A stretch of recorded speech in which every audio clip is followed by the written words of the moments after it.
السلام علیکم ورحمۃ اللہ وبرکاتہ۔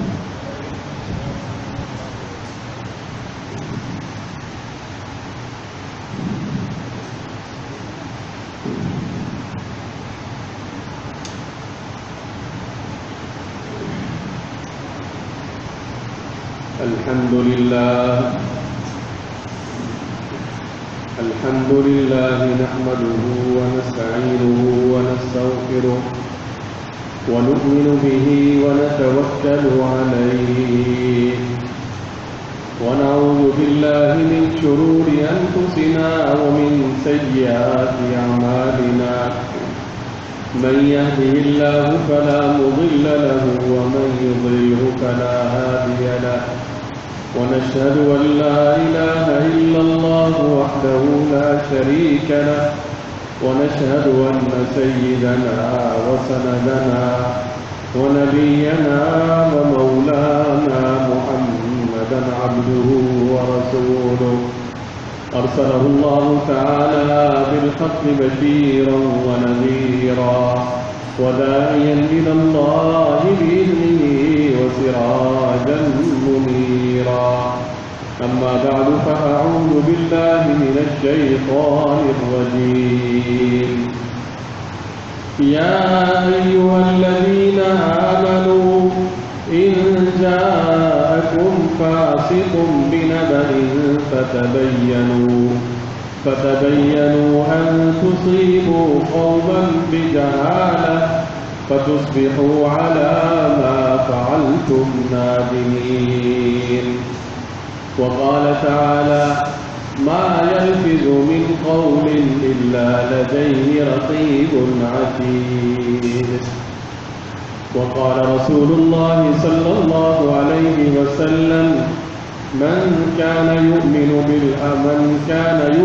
بالله واليوم الآخر فليقل خيرا أو ليصمت. رواه البخاري ومسلم والترمذي وأبو داود ومالك في الموطأ وأحمد في المسند. صدق الله العظيم وصدق رسوله النبي الكريم، ونحن على ما قال ربنا ونبينا من الشاهدين والشاكرين، والحمد لله رب العالمين. بزرگان محترم، سامعین مکرم، آپ حضرات کے سامنے قرآن پاک کا کچھ حصہ تلاوت کیا ہے. سورۃ الحجرات کی ایک آیت پڑھی ہے اور اسی طرح سورہ قاف کی ایک آیت پڑھی ہے.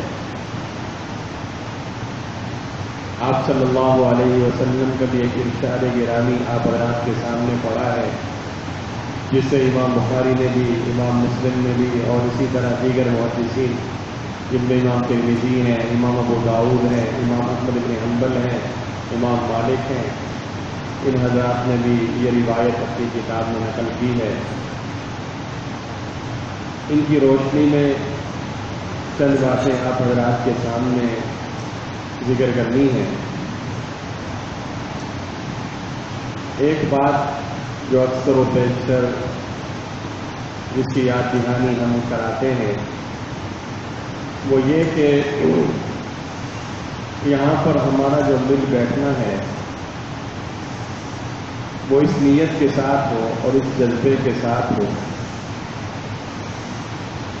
کہ ہم اس محفل میں کچھ لے کر جائیں گے، کچھ فائدہ اٹھائیں گے.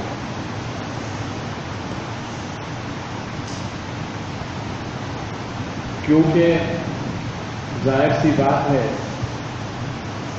کہ یہ محفل اور مجلس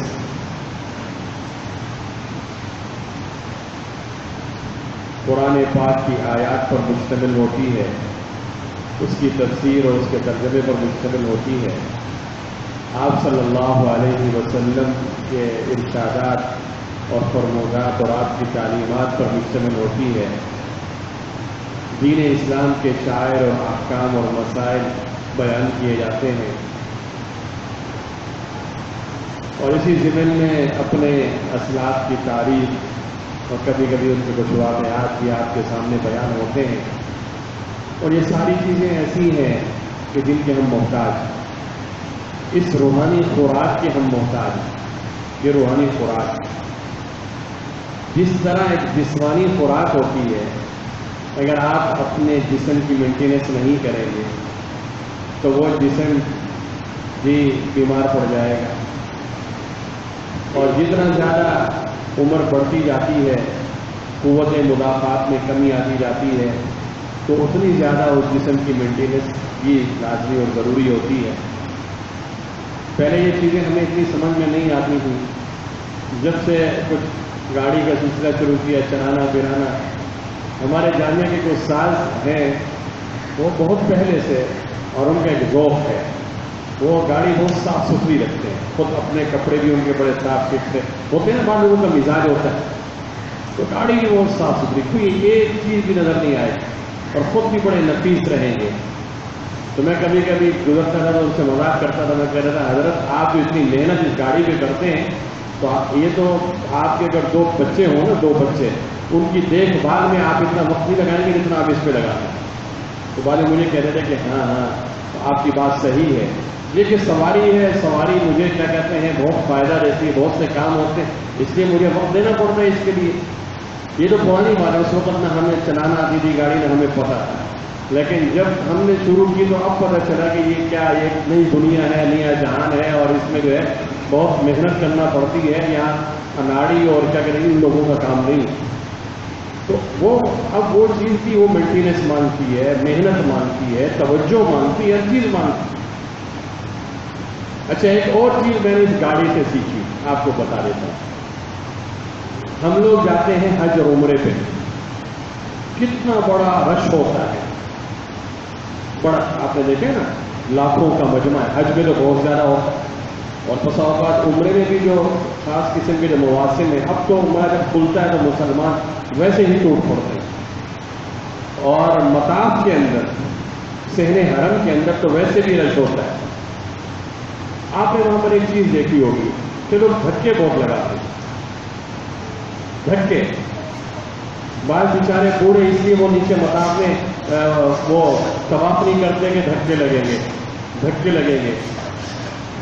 ان ہزاروں میں کوئی ایک آدھ مشکل سے ایسا بندہ ہوگا کہ جو نہ کسی کو دھکا نہ لگائے۔ یہ ہے یا نہیں ہے؟ اصل میں بات یہ ہے کہ یہ تربیت کی کمی ہے، تربیت۔ اب یہ گاڑی ہے نا، شروع میں جب آدمی سیکھ رہا ہوتا تو اس وقت اس کے طرف پتہ نہیں ہوتا، کسی کو تھوڑا سا ہلکا پھلکا لے بھی جاتا ہے آپ، لیکن جب آدمی سیکھ جاتا ہے تو کتنا محتاط ہو جاتا ہے، اس لیے کہ اس کو پتہ ہے کہ اگر میں نے اب یہ گاڑی میرے اپنے اختیار میں ہے نا، اختیار میں ہے تبھی تو چالان ہوتا ہے۔ اگر آپ چلا رہے ہیں اور آپ نے کسی دوسرے والی گاڑی کو مار دیا، وہ کیا خاموش رہے گا؟ تو فوراً آپ کے پاس آ جائے گا اور ٹھیک ٹھاک طریقے سے جو ہے نا وہ بات بھی کرے گا، اور چالان اور جو ہے وہ سارا وہ کرنا پڑے گا۔ تو گاڑی کے اندر اتنے محتاط ہو جاتے ہیں جی کہ کسی کی دوسرے کی گاڑی کو گاڑی نہ لگے، حالانکہ گاڑی کیا ہے؟ مال ہے نا۔ آج ہمارے ہاں کسی دوسرے کے مال کی تو قدر ہے لیکن اس کی جان کی قدر نہیں۔ یہ مسئلہ بھی میں یہیں سے سیکھا، اس سے کہ گاڑی کے اندر تو ہم بڑا خیال کرتے ہیں کہ کسی کی گاڑی کو نہ لگے، اگر لگ گیا تو وہی مسئلہ کھڑا ہو جائے گا۔ لیکن کہیں رش کی جگہ ہو، یہاں دیکھ لیں جمعے کا دن ہے، نماز کے بعد جب مجمع نکلتا ہے جی، وہ ڈرائیور بھی ہوتے ہیں اس میں، گاڑی چلانے والے بھی ہوتے ہیں، اپنی گاڑی کسی گاڑی کو نہیں ماریں گے لیکن دھکے ضرور دیں گے، آگے والے بندے کو دھکا ضرور دیں گے، حالانکہ دھکا دینا یہ ثواب کا کام ہے بھائی، گناہ کا کام ہے، یہ گناہ ہے۔ کسی کیا کہتے ہیں انسان کو دھکا دینا، راستے سے ہٹانا، تو یہ بھی تربیت کی کمی ہے، اور یہ تربیت یہ سیکھنی چاہیے کہ آدمی جب چلے، ظاہر ہے کہ بھائی جب آپ کا وقت آئے گا دروازے سے باہر نکلنے کا، آپ اس سے پہلے نہیں نکل سکتے، دھکا لگانے سے کوئی فائدہ نہیں ہے جی، سوائے اس کے کہ اگلا بندہ پیچھے آپ کو موڑ کے آنکھیں دکھائے گا نا، وہ بیچارہ اور اس سے بڑھ کر اور کیا کر سکتا ہے، لڑائی تو نہیں کرے گا۔ اور دوسرا ہے کہ آپ نے اس کو دکھ پہنچایا، تکلیف پہنچائی، اگر وہ معاف نہ کرے، حقوق و لباس کا مسئلہ ہے، کل قیامت کے دن اللہ کے دربار کے اندر اگر اس نے آپ کا گریبان پکڑ لے تو آپ کیا کریں گے؟ یہ کوئی معمولی چیزیں نہیں ہے کسی کو دھکا دینا جی. تو اس بارے میں بھی انسان کو تو بات آگے نکل گئی. میں یہ کہہ رہا تھا کہ جس طرح دوسری چیزیں مینٹیننس چاہتی ہیں اسی طریقے سے انسان کا یہ جو جسم ہے یہ بھی مینٹیننس چاہتا ہے. انسان کا یہ جسم یہ بھی مینٹیننس چاہتا ہے جی. اب آپ نے اگر مثال کے طور پہ صبح سے ناشتہ نہیں کیا, کھانا نہیں کھایا, پانی آپ نے نہیں پیا تو بھوک لگ رہی ہوگی. نماز کے اندر بھی وقت نہیں, دل نہیں لگے گا. تو اس لیے وقت کے اوپر کھانا, خوراک, یہ جسمانی خوراک بھی ضروری. اسی طرح علماء فرماتے ہیں کہ یہ روحانی خوراک بھی ضروری ہے.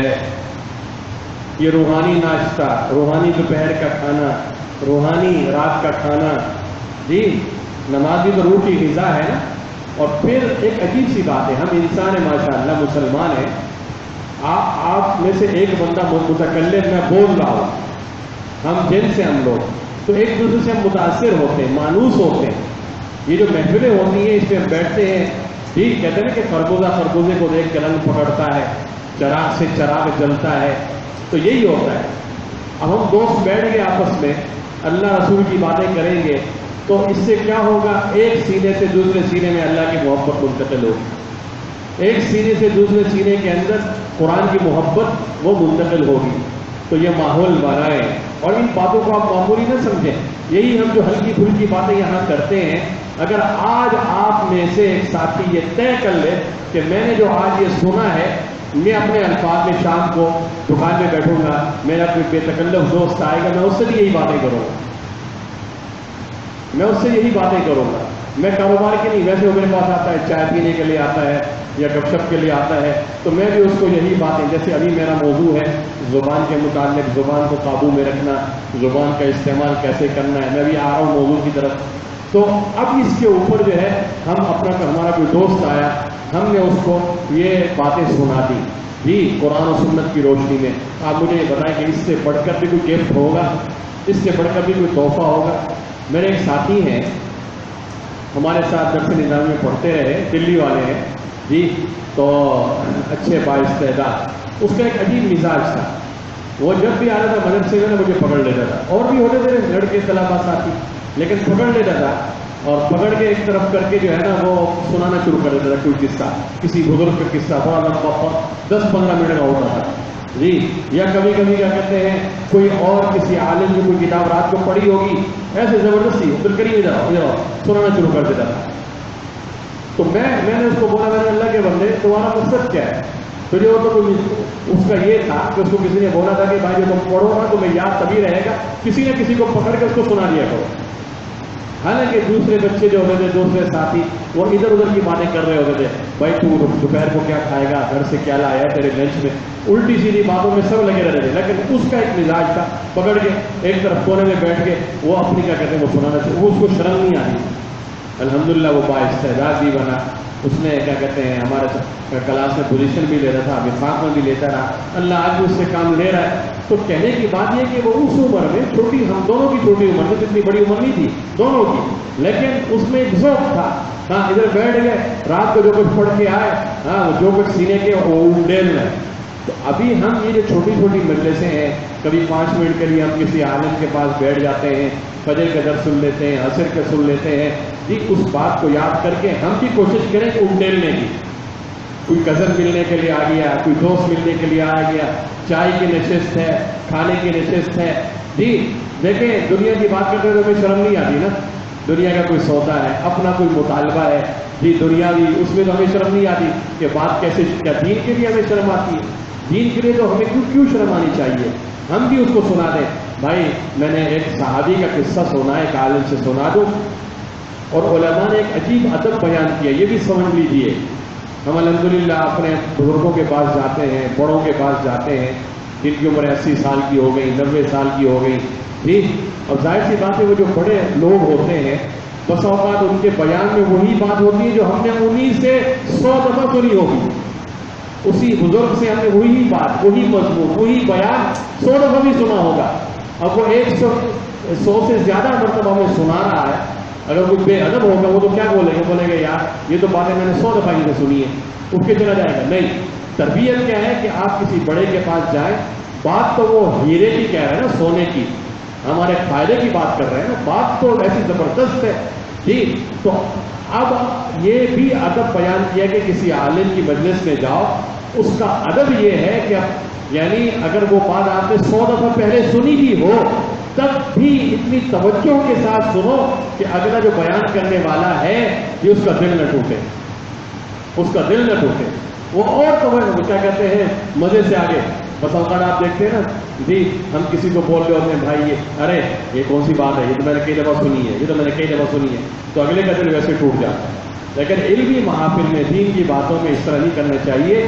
اپنے بڑوں کی باتیں چاہے آپ نے 100 دفعہ سنی ہو، وہ پھر بھی بیان کر رہے ہیں وہ تو توجہ سے سنیں. اب قرآن پاک میں آپ دیکھ لیجیے نماز کا حکم ہے، اقیموا الصلاۃ. نماز کا حکم کتنی دفعہ ہے جی؟ اللہ تعالیٰ بعضوں نے 70-80 سے بھی زیادہ کہا ہے نا، وہ آیتیں جمع کی.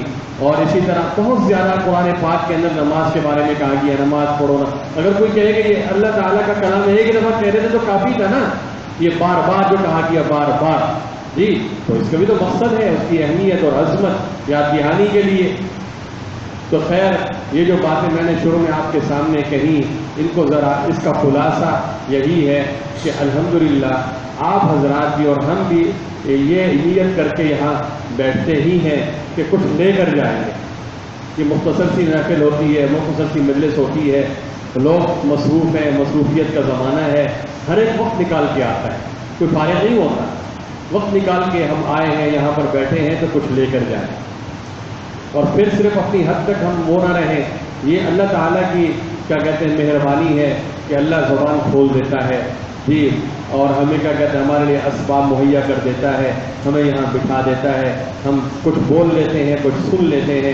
تو اس کو غنیمت سمجھنا چاہیے اور اس کو محفوظ کر کے آگے بھی پھیلانا چاہیے. آج آپ حضرات کے سامنے جو میں نے 2-3 باتیں ذکر کرنی ہے، قرآن پاک کی آیات جو میں نے تلاوت کی اور حدیثیں جو میں نے پڑھی، اس سے بعد لوگوں نے اندازہ لگا لیا ہوگا کہ میرا موضوع کیا ہے. ہمارے معاشرے میں آج کل جھگڑے بہت، فسادات، جھگڑے، بے یقینی کی کیفیت، دلوں میں بھی بغض، کینہ اور پتہ نہیں کیا کچھ بھرا ہوا ہے. ایک مسجد میں بھی نماز پڑھیں گے، ایک ہی صف میں بھی کھڑے ہوں گے، بلکہ بسا اوقات ہو سکتا ہے کہ ہمارے صف کے اندر ساتھ دائیں بائیں بیٹھنے والا بندہ جی وہ ہمارے خیال میں نہیں وہ آ جائے گا، لیکن اس سے بھی سلام تک ہمارا بول چال بات چیت کو بند ہوگی. آخر یہ معاملات ایک مسلم معاشرے میں نہیں ہونے چاہیے. اور اس کی جو بنیادی وجہ اور بنیادی سبب جو میں سمجھتا ہوں اور بہت سے ہیں، ان میں ایک یہ ہے کہ جو زبان کا جو لوتھڑا ہے نا، یہ زبان کا لوتھڑا یہ قابو میں نہیں ہمارے. جو بھی آتا ہے بول دیتے ہیں بغیر اسٹاپ کے، کیونکہ اللہ نے اتنی بڑی نعمت ہمیں دی ہے زبان کی کہ اس کی سروس نہیں کرانی پڑ رہی، مینٹیننس نہیں ہے. سال ہر سال اس کو استعمال کرتے جاؤ، کوئی آئل نہیں ڈالنا پڑتا، کچھ پیسے خرچ نہیں کرنا پڑتے. اب جو بھی آیا آدمی کہتا ہے یار اس سے کون سے پیسے لگ رہے ہیں، بولے جاؤ اور بولے جاؤ، بس زبان قابو میں ہے ہی، بولتے ہی جاتے. میں نے سورۃ الحجرات کی آیت آپ کے سامنے پڑھی، کتنی عظیم نصیحت پروردگار عالم نے کی. فرمایا ایھا الذین آمنوا، اے ایمان والو. پہلے تو اس پر جھوم جانا چاہیے کہ خالق کائنات اپنے اور بندے کے درمیان جو تعلق ہے اس کو بیان کر رہے ہیں. اے ایمان والو، اے ماننے والو، اے میرے وفادار غلاموں. آپ اپنے بیٹے کو بلائیں اور بیٹے سے کیا کہیں؟ ہاں اس کا نام بولیں، یہ جو نام ہے اس کا، عمران ادھر آؤ، تو اتنا مزہ نہیں آئے گا. لیکن آپ اس کو بولتے ہیں بیٹے ادھر آؤ، تو یہ بیٹے کا لفظ کتنی محبت پیدا کرے گا. اور اگر آپ نے کہہ دیا پیارے بیٹے تو اور سمجھے نہیں سمجھے؟ ہاں، تو جتنا زیادہ آپ کی زبان کے اندر مٹھاس ہوگی اتنا زیادہ اگلے پہ اثر ہوگا. میں نے آپ کو کئی دفعہ یہ قصہ سنایا. شیخ الاسلام حضرت علامہ شبیر احمد عثمانی رحمہ اللہ بہت بڑے عالم تھے، لالوں کراچی جایا کرتے تھے. تو کسی نے پوچھا ویسے کہا کہ آپ یہاں زیادہ آتے ہیں، انہوں نے فرمایا کہ یہاں پر آنے کے 2 سبب ہیں، میں 2 وجہ سے یہاں آتا ہوں تعلم میں۔ ایک تو وجہ یہ ہے کہ مفتی صاحب سے ملاقات ہو جاتی ہے، مفتی شفیع صاحب سے۔ دوسرا یہ کہ پوری دنیا میں مجھے کوئی بھی آج بیٹا کہنے والا نہیں ہے۔ وہ ان کی جو والدہ تھیں وہ حیات کی بوڑھی تھیں، تو ان سے جب ملنے کے لیے جاتے تھے تو وہ ان کو کہتے تھے بیٹا، رشتے داری بھی جو تھی عثمانی خاندان ہے، تو کہتے تھے بیٹا بیٹا۔ تو کہتے ہیں میں اس لفظ کو سننے کے لیے ترستا ہوں، اور یہاں اس لیے آتا ہوں کہ کوئی تو ہے جو مجھے بیٹا کہہ کے پکارا۔ یہ اس وقت کی بات ہے جب شیخ الاسلام بن چکے تھے، بہت بڑے آدمی تھے۔ تو بیٹے کے اندر جو محبت ہے، بیٹے کے لفظ کے اندر جو محبت ہے، تو اللہ تبارک و تعالیٰ جو اہل ایمان کو خطاب کر کے فرماتے یا ایھا الذین آمنو، اے ایمان والو، اے ایمان والو، اے ایمان والو۔ ذرا اس کی مٹھاس کو دیکھیے، کیا فرمایا آگے؟ ان جاءکم فاسق بنبأ فتبینوا، اگر تمہارے پاس کوئی فاسق آتا ہے، کوئی گناہ گار آتا ہے، کوئی غیر ذمہ دار تمہارے پاس آتا ہے، کوئی خبر لے کر آتا ہے، غیر ذمہ دار کوئی آ کے تمہیں اس نے خبر دے دی، کانا پھوسی کر لی، کوئی بات بتا دی، تو تمہارا کام کیا ہے؟ قرآن کہہ رہا ہے تمہارا کام کیا ہے؟ آج ہم میں سے 99% لوگ، بلکہ اگر میں 100% بھی کہہ دوں تو پتہ نہیں، میں چلو 1% کو بچا رہا ہوں۔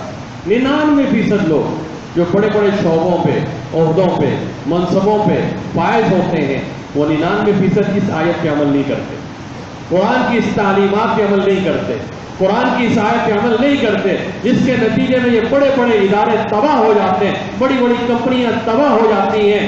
سال ہر سال سے ایک فیکٹری کھڑی تھی، تجارت عروجوں پہ تھی، اس کا کاروبار عروجوں پہ تھا، ایک ادارہ تھا، خوب پھل پھول جی اس پہ لگ رہے تھے، اچانک یہ کانا پھوسیاں جب شروع ہوئی، اس نے اس آیت پہ عمل نہیں کیا، اس کے بڑے نے نتیجہ کیا نکلا کہ چند دنوں کے بعد وہ سارا ادارہ تباہی کی طرف چلا گیا۔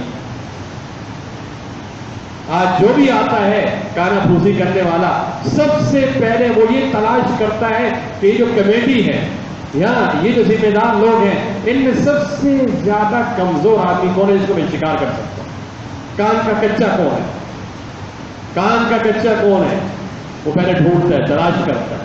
جب کسی کو دیکھ لیا کہ یار یہ ذرا کان کا کچا ہے، یہ باتیں سن بھی لیتا ہے، متاثر بھی ہو جاتا ہے، اس کے بعد بھی جائے گا تو پہلے اس کو بھی اعتماد ملے گا کہ میں ایک بات کہنا چاہتا ہوں، بولنا نہیں، پوچھنا نہیں، ورنہ فساد مچے گا۔ جو اس طرح کا بندہ ہونا، پہلے سے اس سے کہے بھائی میں ہاتھ جوڑ رہا ہوں، بات ہی نہیں کر، اسے کہ تو خود کہہ رہا ہے فساد مچے گا، پہلے ہی نہیں کر، یہ لے بس جا، بات نہیں کرتے، مجھے ضرورت نہیں تیری بات سننے کی۔ بعض لوگ آتے ہیں امام صاحب ناراض تو نہیں ہوں گے؟ جی آپ غصے تو نہیں ہوں گے؟ میں نے کہا غصے پہلے تو کیا کہتے ہیں غصے نہیں تھے، لیکن آپ کی اس انداز سے، اس بات سے مجھے غصہ آ گیا۔ آپ یہ بات آپ نے کیوں کہی کہ غصے تو نہیں ہوں گے؟ اگر غصے والی بات ہے تو مت کریں، ناراض ہونے والی بات ہے تو مت کریں، ضرورت کیا آپ کو؟ ایک بہت بڑے عالم، بلکہ کہہ دیں تو بتا دیتا ہوں، ان کا نام بھی بتا دیتا ہوں، ہمارے استاد محترم تھے حضرت مولانا محمد یوسف لدھیانوی شہید رحمہ اللہ۔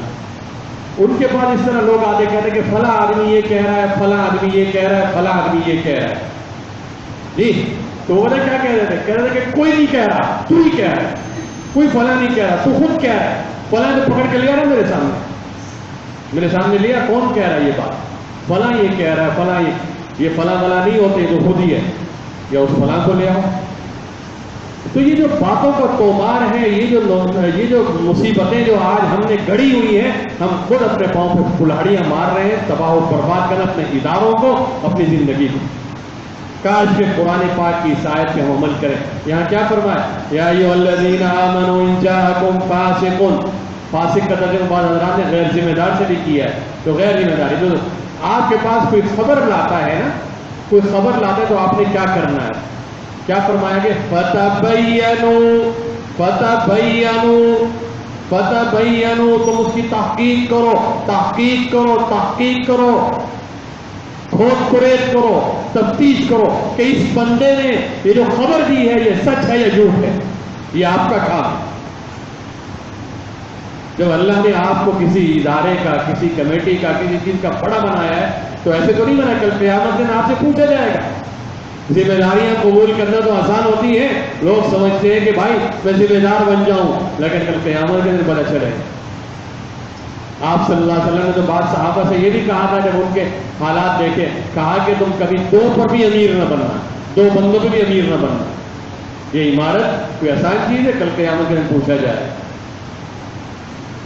تو کیا کرنا ہے؟ تحقیق کرو، اور انشاءاللہ جو بھی ادارے والا بڑا یہ کام کرنا شروع کر دے، اس آیت پہ عمل کرنا شروع کر دے، انشاءاللہ العزیز یہ سارے چمچے ومچے الٹے سیدھے، یہ اپنی موت آپ مر جائیں گے۔ ہوتا کیا ہے؟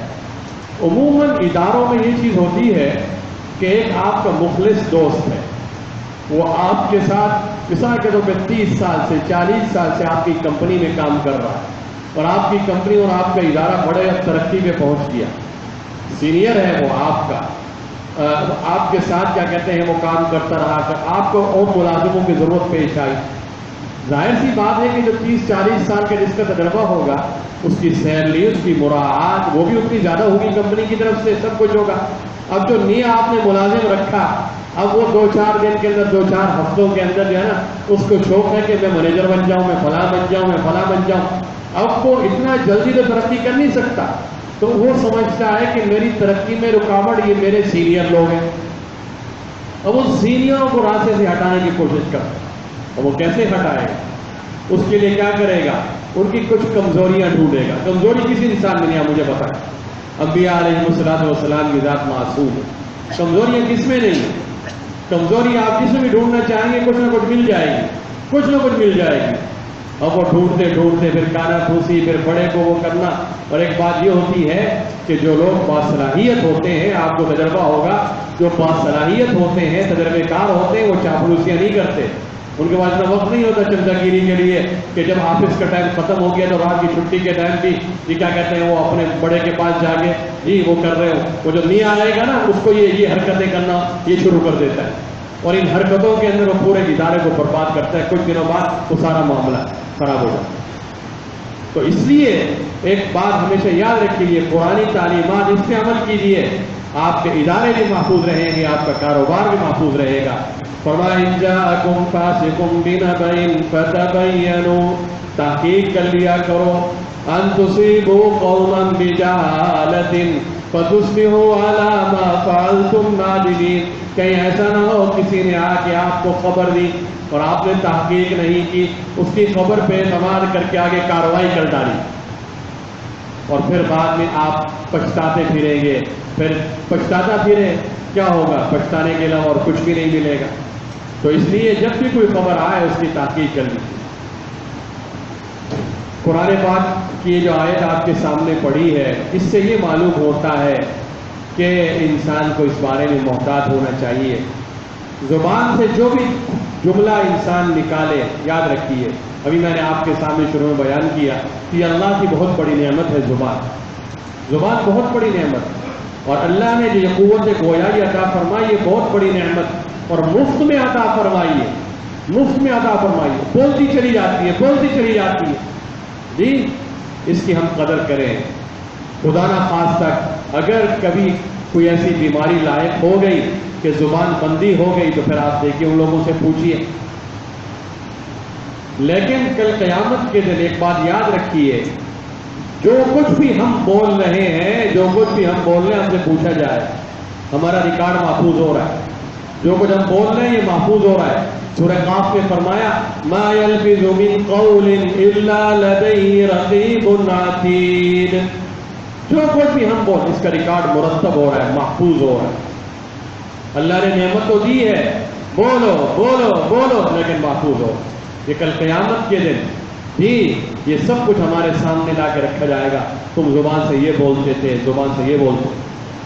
اللہ کے پیارے حبیب صلی اللہ علیہ وسلم نے ارشاد فرمایا، سیدنا ابو ہریرہ رضی اللہ عنہ سے روایت ہے کہ اللہ کے رسول صلی اللہ علیہ وسلم نے ارشاد فرمایا، من كان يؤمن بالله واليوم الآخر فليقل خيرا أو ليصمت، جو اللہ پر اور یوم آخرت پر ایمان رکھتا ہے جو اللہ پر اور یوم آخرت پر ایمان رکھتا ہے تو اسے چاہیے کہ وہ اچھی بات کہے یا خاموش رہے.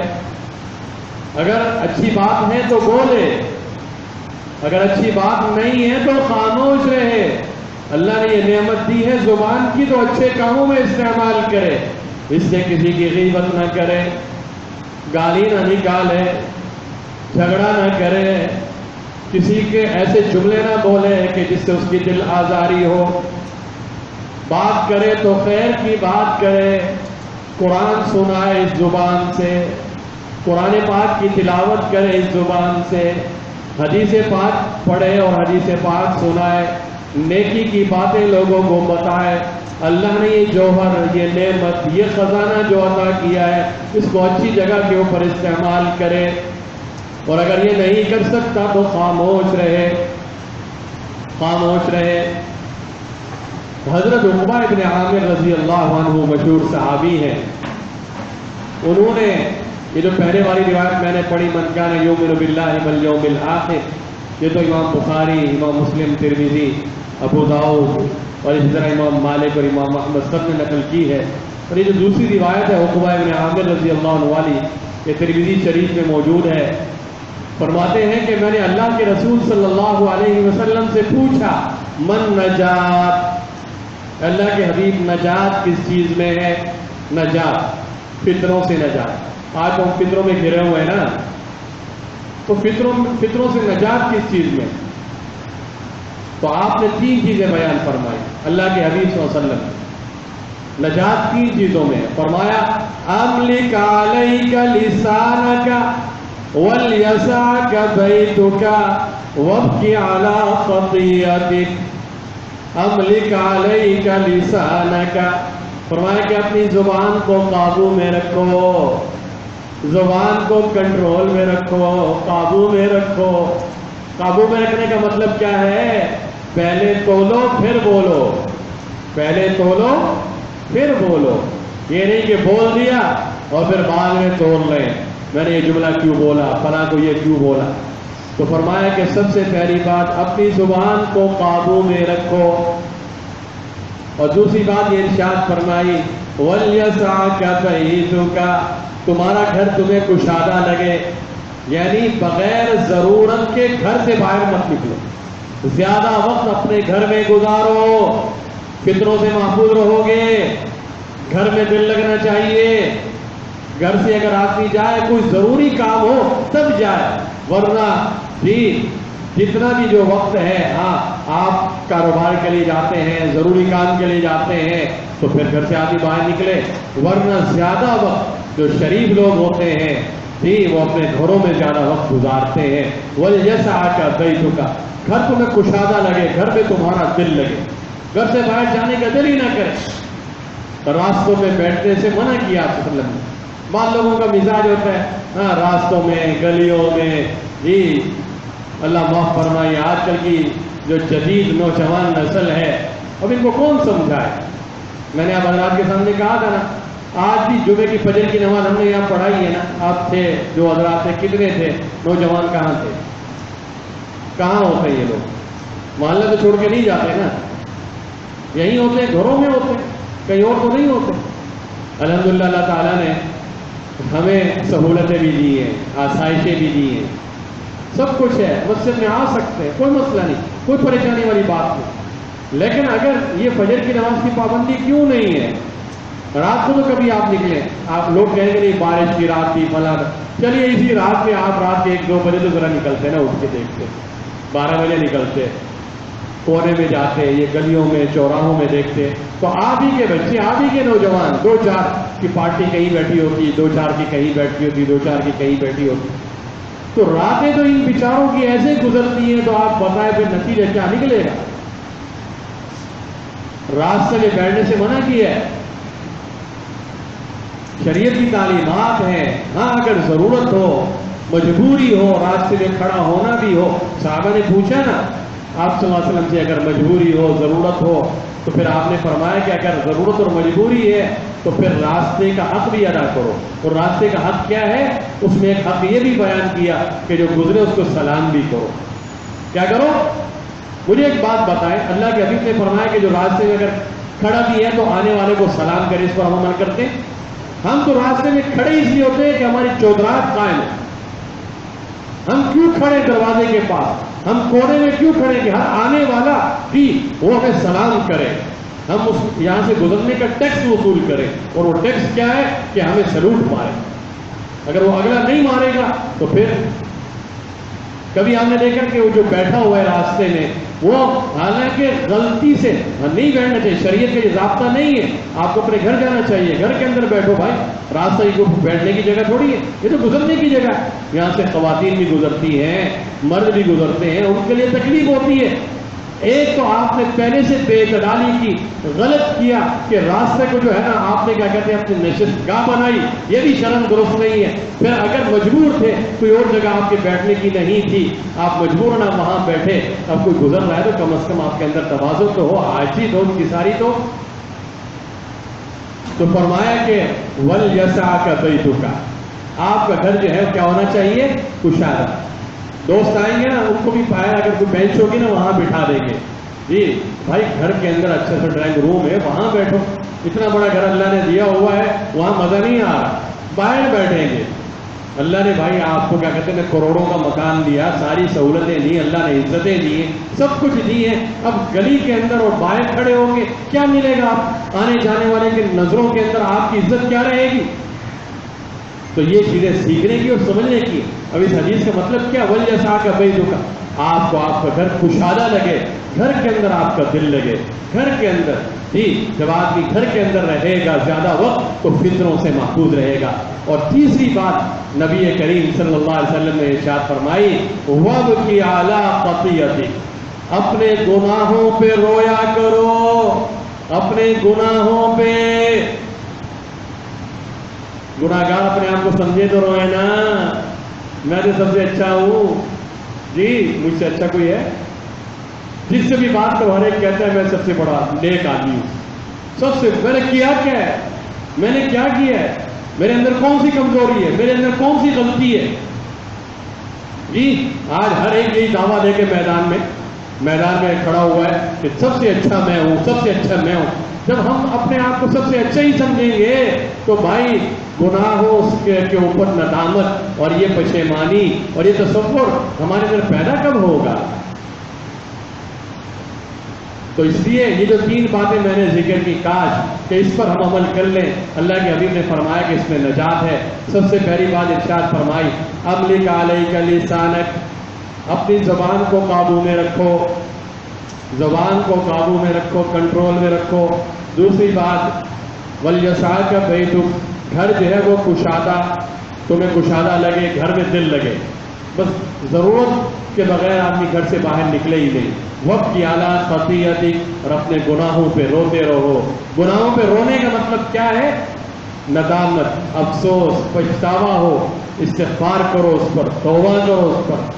یعنی یہ کام، یہ 3 کام کر لو. ایک صحابی نے اللہ کے حبیب سے پوچھا کہ مجھے یعنی کیا کہتے ہیں کوئی وصیت کیجیے، نصیحت. آپ نے ان کو ایک وصیت اور نصیحت یہ فرمائی کہ تمہاری زبان جو ہے ہمیشہ اللہ کی یاد سے تر ہونی چاہیے. لا يزال لسانك رطبا من ذکر اللہ، تمہاری زبان تر و تازہ رہے کس سے؟ اللہ کے ذکر سے. لا يزال لسانك رطبا من ذکر اللہ، اللہ کے ذکر سے. اٹھتے بیٹھتے چلتے پھرتے تم کیا کرو؟ اللہ کا ذکر کرو، اللہ کا ذکر. یاد رکھیے اس کا بڑا اثر ہوتا ہے. یہ زبانی ذکر کا بھی بڑا اثر ہے، یہ تلفظ کا بھی بڑا اثر ہے. ہاں اس کو معمولی نہ سمجھا جائے. چلتے پھرتے زبان پہ اللہ کا نام آنا چاہیے. جتنا زیادہ آئے گا انشاءاللہ یہ گویا کہ ایک طرح سے ریگ مال ہے، یہ ہمارے دلوں کے زنگ کو صاف کرتا ہے. اور جب دل ہی صاف ہو جائے، صاف ستھرا ہو جائے تو کتنا مزہ آئے گا. اس لیے کسی نے کہا ہے نا کہ ذکر تیرا کر کر کے الہی، کس کا؟ اللہ کا ذکر کر کے. ذکر تیرا کر کر کے الہی، دور کروں میں دل کی سیاہی. ذکر تیرا کر کر کے الہی، دور کروں میں دل کی سیاہی. چھوڑ کے حب مال و چھوڑ کے حبے مالو اجاہی اب تو کروں بس فقر میں شاہی شام و سار ہے شغل مناہی مناہی کہتے ہیں گناہ صبح و شام بس گناہ ہی ہو رہے شام و سار ہے شغل مناہی میرے گناہ ہیں لامتناہی کس سے کہوں میں اپنی تباہی تو ہی میری کر پشت پناہی شغل میرا بس اب تو الہی شام و سحر ہو اللہ اللہ اللہ اللہ لیٹے بیٹھے چلتے پھرتے 8 پہر ہو اللہ اللہ اللہ اللہ کسب میں دنیا ہی کے راہ میں نہ دنیا یہ جو اشعار ہے نا جو آپ کو آج سنا رہا ہوں یا میری عمر میں کوئی بچہ بھی نہیں بیٹھتا یہ جو چھوٹا بیٹھا ہو ہماری 9 یا 10 سال بھی عمر نہیں ہوتی ہوگی ہمارے نانا جان نے یہ یاد کرائے تھے اور مجمع میں سنا کرتے تھے اور جب ہم یہ اللہ اللہ پڑھتے تھے تو پورا مجمع اللہ اللہ وہ پتہ نہیں 5-10 منٹ تک وہ اللہ اللہ ہی بولتا رہتا یہ میں دور بتا رہا ہوں آج سے 30-35 سال پرانا جب ہم بچے تھے بچے بالکل ہمیں خود پتہ نہیں ہوتا یہ الفاظ کیا ہے رٹا لگا رہے تھے کسب میں دنیا ہی کے راہ میں یعنی دنیا کی کمائی میں کسب میں دنیا ہی کے راہ میں دین کی دولت کچھ نہ کمائی وقت یوں ہی بیکار گزارا وقت یوں ہی بیکار گزارا 8-9 سال میں جب پڑھتے تھے تو یہ سمجھ میں رہتے کہ وقت کیا ہے وقت یوں ہی بیکار گزارا عمر یوں ہی غفلت میں گوائی خلق میں سب سے میں ہی برا ہوں